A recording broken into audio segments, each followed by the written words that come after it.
तेरा जिक्र है या इत्र है, जब जब करता हूं बहुत महकता हूं। जब जब करता हूं तेरा जिक्र बहुत महकता हूं। मुझसे न पूछा करो मेरे होने का सबूत, मुझसे न पूछा करो मेरे होने का सबूत। मैं खुद से ज्यादा उसके होने का सबूत हूं। मैं खुद से ज्यादा उसके होने का सबूत हूं। एक बहुत सुंदर शब्द है हमारे पास। कुछ शब्दों पर सिर्फ भारत की ही बपौती है। दुनिया के किसी भी भाषा में इस भारत के शब्दों को अनुवादित नहीं किया जा सकता। जैसे सद्गुरु, अगर हम सद्गुरु को दुनिया की किसी भी भाषा में अनुवादित करने की कोशिश करें तो संभव नहीं है। ज़्यादा से ज़्यादा आता है मास्टर, टीचर, लेकिन मास्टर में और टीचर में वो बात नहीं आती सद्गुरु की। ऐसे ही बहुत समय से भुला दिए गए एक बहुत सुंदर शब्द है भारत में, और वो शब्द है, अति जीवंत शब्द है भारत का, और उसका नाम है उपनिषद, जिसका सिंपल सा सीधा सा अर्थ है कि सद्गुरु के चरणों में बैठना। लेकिन इसको हमने भुला दिया, इतने सुंदर शब्द को भुला दिया। इसका और कोई अर्थ नहीं है। इस शब्द का एकमात्र अर्थ है, अगर तुम समझ सको तो वो है गुरु के चरणों में बैठना, गुरु की उपस्थिति में रहना। बहुत ध्यान से सुनना, आज नया साल का आने को है, पुराना जाने को है, तो कुछ बातें मैं आपके सामने बहुत महत्वपूर्ण करने जा रहा हूं कि जिस बातों को अगर आप आत्मसात कर लो तो जीवन बदलते देर लगती नहीं।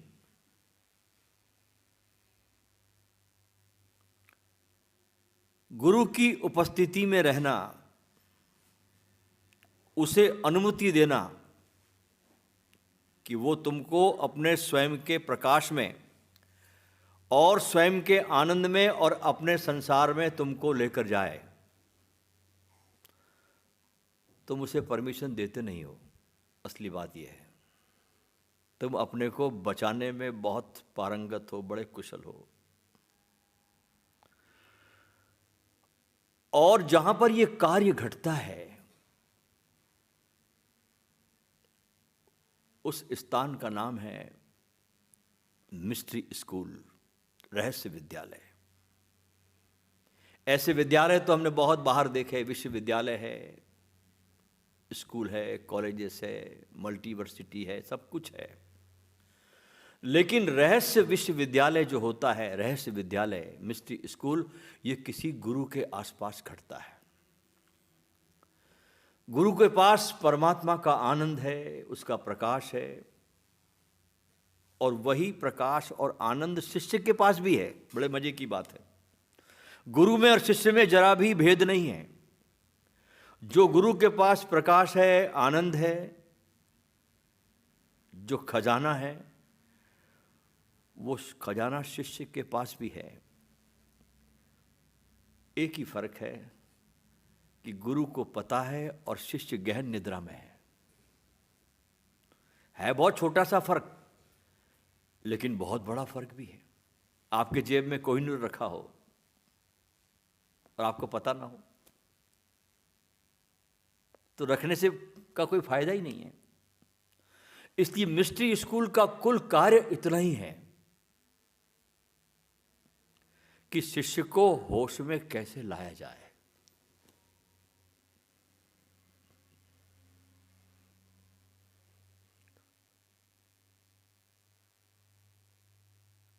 कैसे उसकी सजगता बढ़ाई जाए, कैसे उसको अवेयर किया जाए, कैसे उसे जगाया जाए। इस विद्यालय का, मिस्ट्री स्कूल का कुल कार्य इतना है कि चाहे गुरु बोले या कभी मौन में रहे, कभी तुम्हारी तरफ देखे, कोई इशारा करे, संकेत करे, या बंद आंखें किए बस गुरु बैठा रहे विश्वविद्यालय में, तो गुरु अपने आसपास एक ऊर्जा का क्षेत्रफल निर्मित कर देता है। चाहे उसका बैठना हो, तुम्हारी तरफ देखना हो, संकेत करना हो, कुछ भी करना हो, वो अपने आसपास एक ऊर्जा का क्षेत्रफल निर्मित करता है। और उस ऊर्जा मंडल में, उस ऊर्जा क्षेत्र में अगर तुम बहुत रिसेप्टिव हो,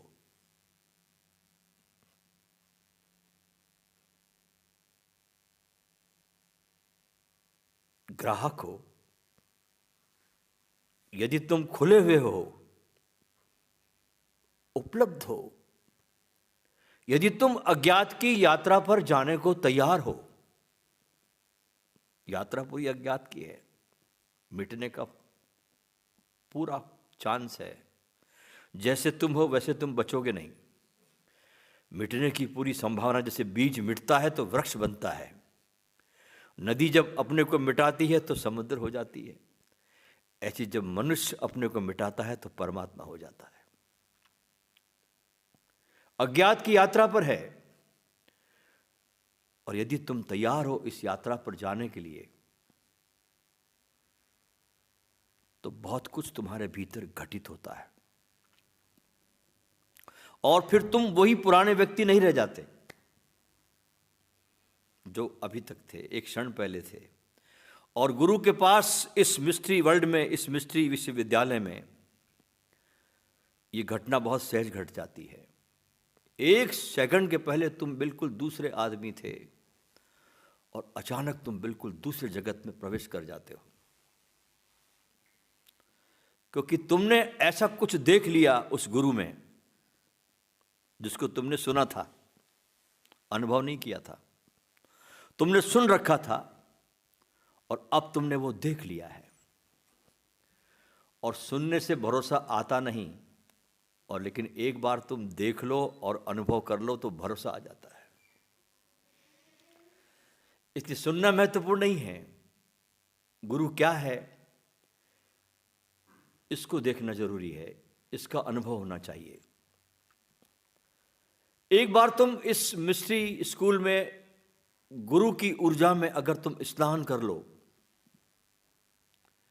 तो एक बिल्कुल नए आदमी का जन्म होता है, और पुराना जीवन समाप्त हो जाता है। इसलिए कहा जाता है कि यह रहस्य विद्यालय, मिस्ट्री स्कूल जीना सिखाता है। इसके पहले तो जीना क्या है, कुछ नहीं है। मौत की प्रतीक्षा कर रहे हो, बस आ जाएगी 50, 60, 70 साल। जीवन की उमंग, तरंग, खुशबू, उत्सव, उल्लास कहीं नजर नहीं आता मनुष्य के जीवन में। हालांकि वस्तुएं बहुत है उसके पास, मनोरंजन के बहुत साधन है उसके पास, बहुत इकट्ठा कर लिया, लेकिन वस्तुएं इकट्ठी करने से उल्लास नहीं आता। उल्लास तब आता है जब तुम किसी गुरु की ऊर्जा में स्नान कर लो। इसलिए रहस्य विश्वविद्यालय में आकर तुम जीने की कला को सीखते हो।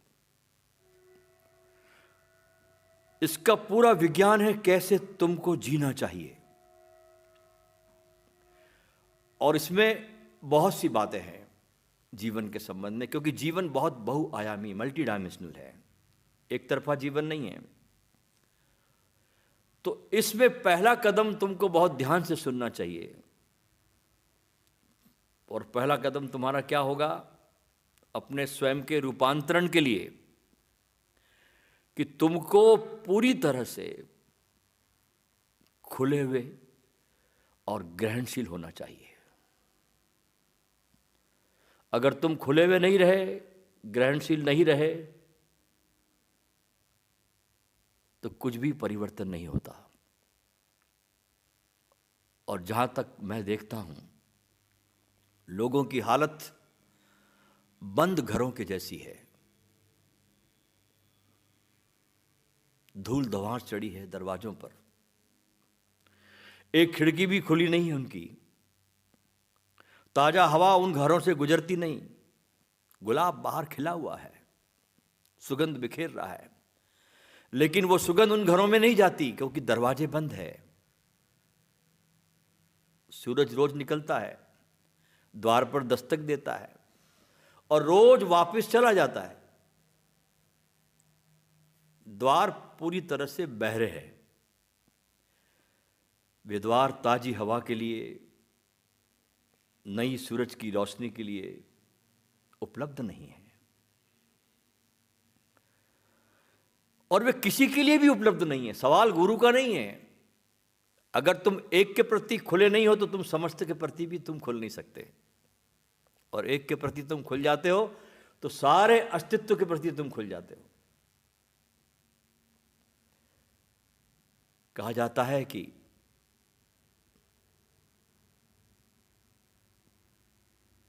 आदमी बहुत बंद है, एक कब्र की तरह है। इसलिए जीसस ने कहा था किसी अपने शिष्य को, जब उसका पिता मर गया, जीसस के साथ था पुत्र, खबर आई कि बाप मर गया।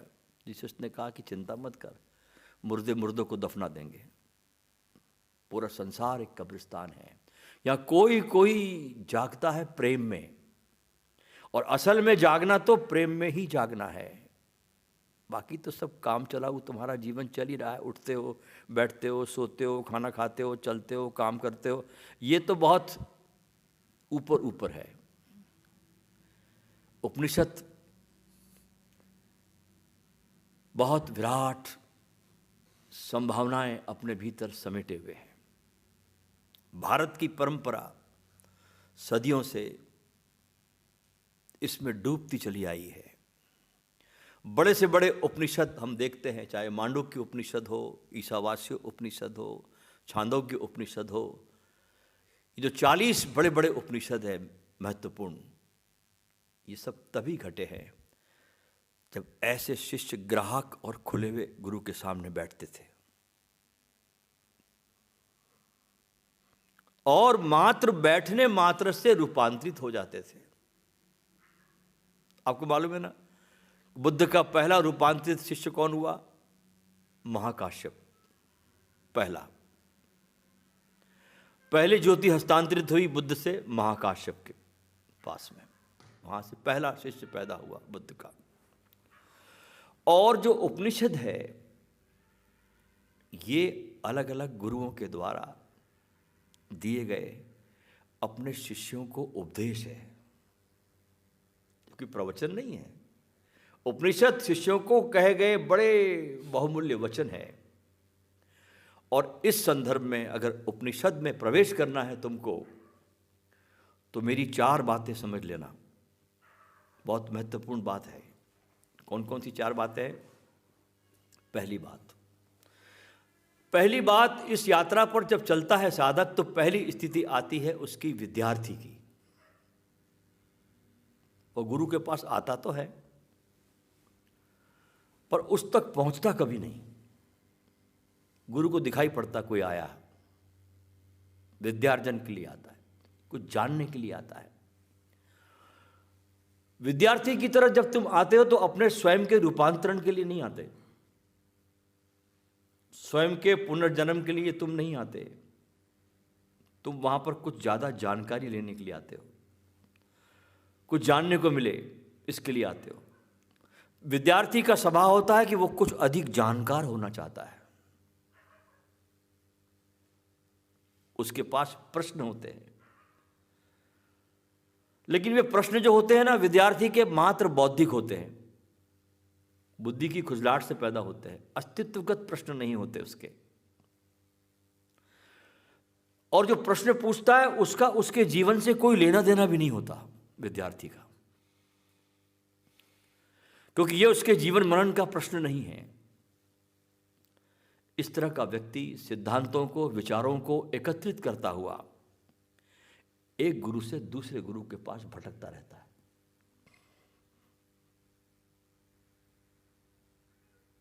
और इस तरह का आदमी जो विद्यार्थी है वो शब्दों में निपुण हो सकता है,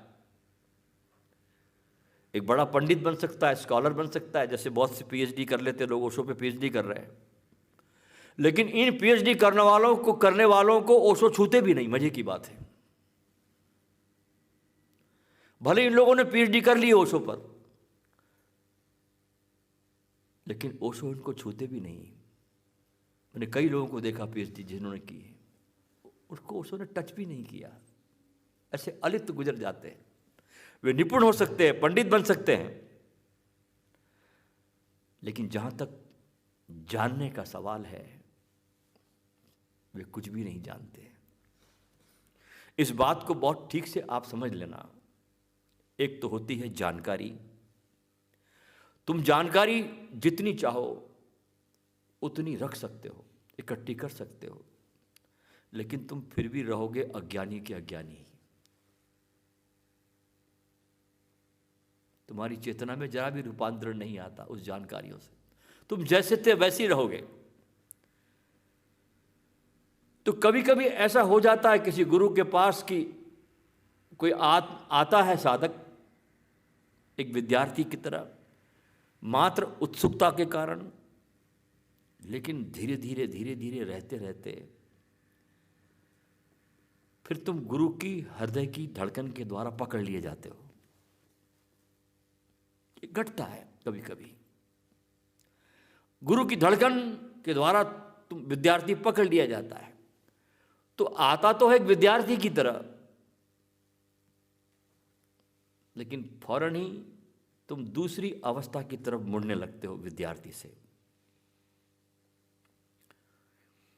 और विद्यार्थी बाहरी ज्ञान तो बहुत कलेक्ट कर लेता है, धर्म ग्रंथ रट लेता है। तो जब गुरु के हृदय के द्वारा पकड़ लिया जाता है तो उसके भीतर शिष्य का जन्म होता है। दूसरी अवस्था है विद्यार्थी से शिष्य की। अब वो शिष्य बना, और एक बार अगर शिष्य बन जाए तुम्हारे जीवन में, अगर शिष्यत्व उतर जाए तो फिर आना जाना रुक जाता है। तुम आ रहे हो, जा रहे हो, भटक रहे हो, उसका मतलब है अभी तुम शिष्य बने नहीं।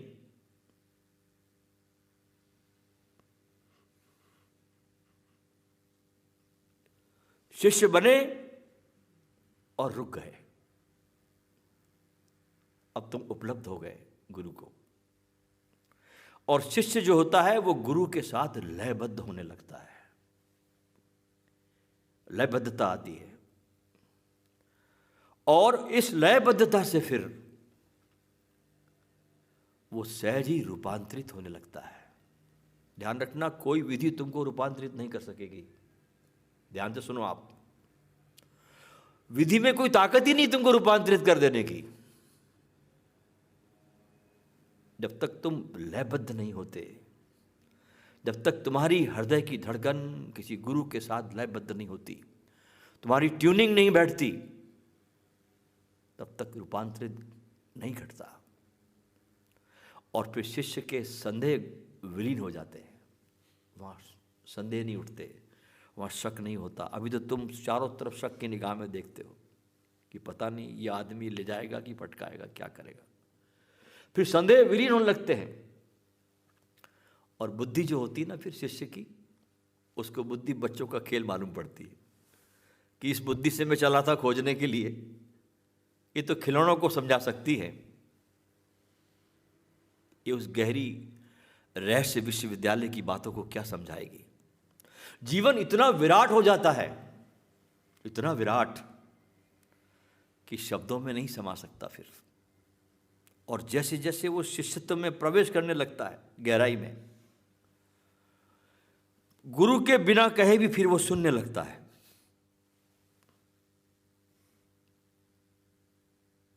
कैसे सुनता है?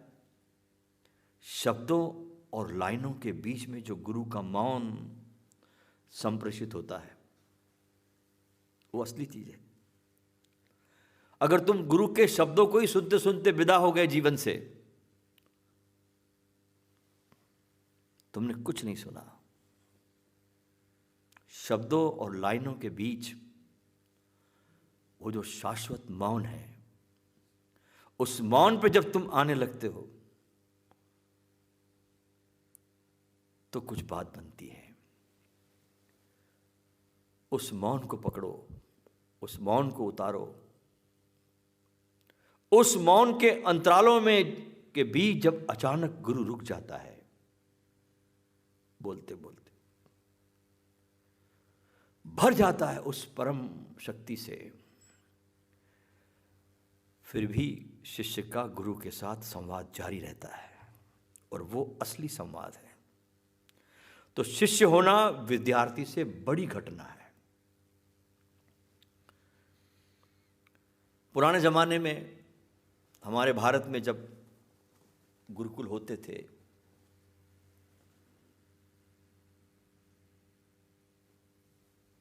उनको गुरुकुल कहा जाता था, जिसको आज हम रहस्य विश्वविद्यालय कह रहे हैं।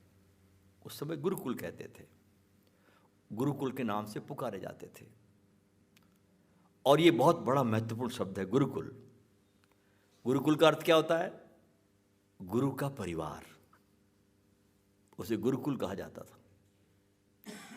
और ये कोई साधारण स्कूल, कॉलेज, विश्वविद्यालय नहीं था। यहां मात्र सीखने का प्रश्न नहीं था, यहां पर प्रश्न था प्रेम में डूबने का।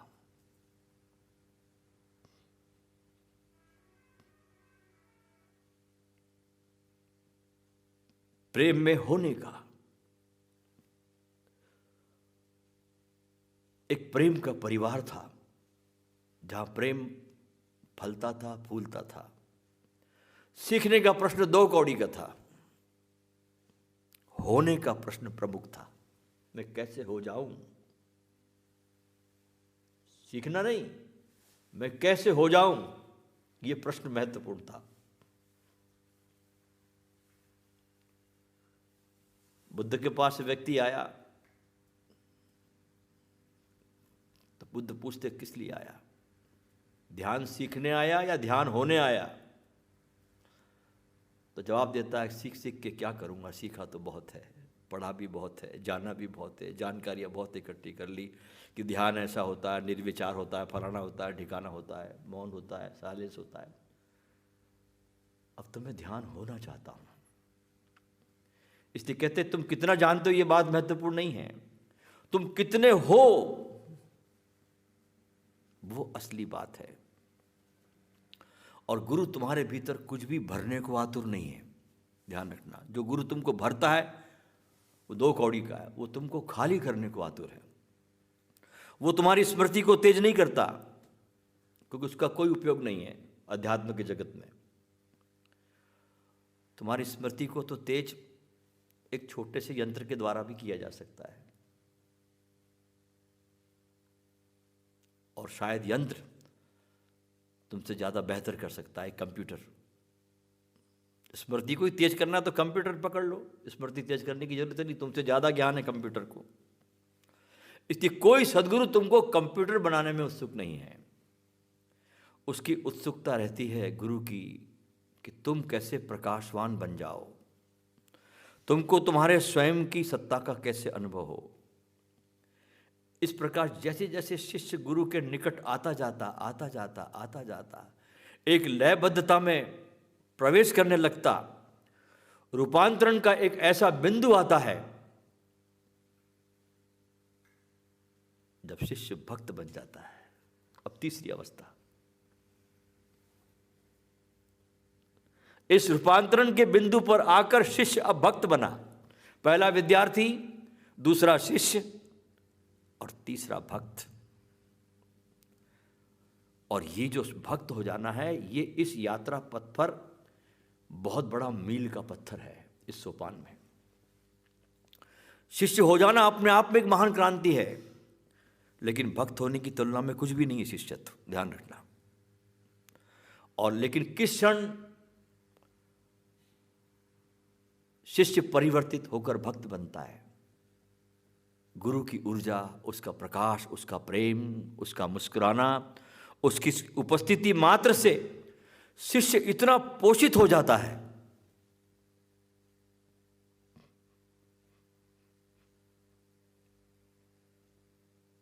कि भर जाता है।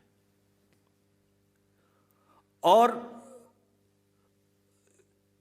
जो उसे मिला, गुरु के पास जो उसे मिलता है, उसके बदले में वो गुरु को कुछ दे नहीं सकता। मजे की बात है।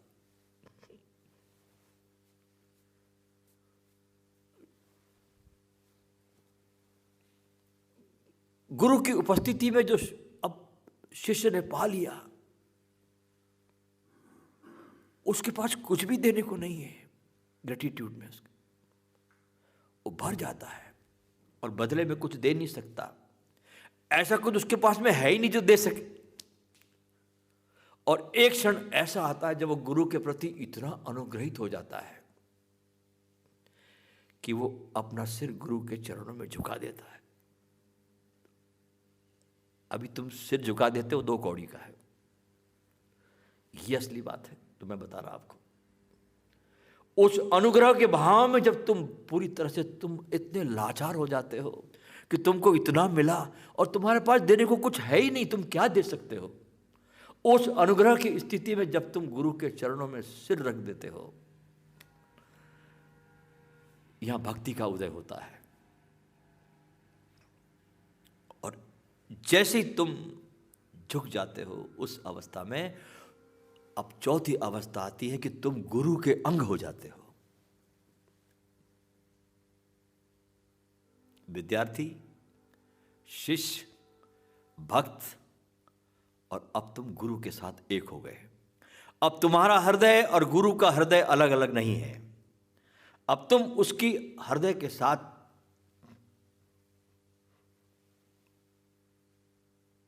धड़कने लगे, एक लय हो गए गुरु के साथ। और यही है गुरु के प्रति एकमात्र अनुग्रह, कृतज्ञता और कृतार्थता।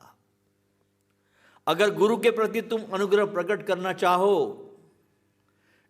तो बस यही कृतज्ञता है कि जब तुम गुरु के साथ एक समस्वरता को महसूस करते हो, एक स्थिति को महसूस करते हो, तुम में और गुरु में कोई भेद नहीं। चौथी अवस्था में शिष्य गुरु के साथ एक हो जाता है। इसलिए देखिए, अगर आपने सुंदरदास को सुना है, दादू के शिष्य, कल हमने आपको सुनाया था इसकी वाणी को, कि दादू की जब मृत्यु हुई, बड़ी गजब घटना घटती है कि लोग अर्थी पर दादू को ले गए शमशान घाट पर, सुंदरदास नहीं गया, बाकी सब शिष्य गए पहुंचाने को शमशान पे दादू को। सुंदरदास दादू के कपड़े पहन करके दादू के सिंहासन पे बैठ गया। बड़ा विरोध भी हुआ शिष्यों के द्वारा उसका, लेकिन जहां तक ये बात मैं आपको जो कह रहा हूं उसमें बिल्कुल बात फिट बैठ रही है सुंदरदास की, कि शिष्य अंतिम चौथी अवस्था में गुरु के साथ एक हो जाता है। और जब हम गुरु के साथ एक हो जाते हैं तो फिर 2 नहीं बचते, एक ही बचता है। हमें 4 मंजिल तय करनी है: विद्यार्थी, शिष्य, भक्त और गुरु के साथ एक समस्वरता।